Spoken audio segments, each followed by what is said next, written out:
Public Wi-Fi, alam mo bang Res? Hindi lahat ng libreng Wi-Fi ay ligtas. Ang public Wi-Fi, coffee shop, malls, airport ay convenient. Pero may security risk. Kapag nakakonect ka sa public network, maaaring may ibang user sa parehong network. Kung hindi encrypted ang connection, posibleng ma-intercept ang traffic.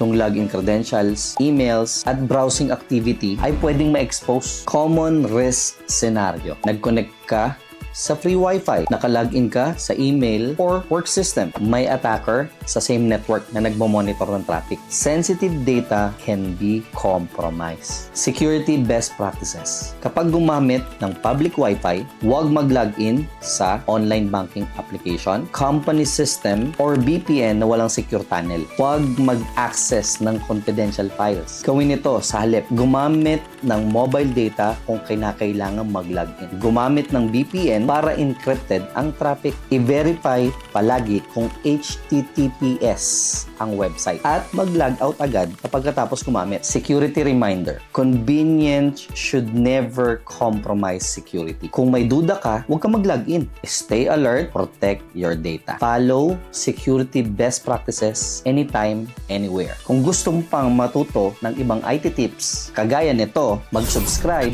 at mag-comment for any questions. Thank you.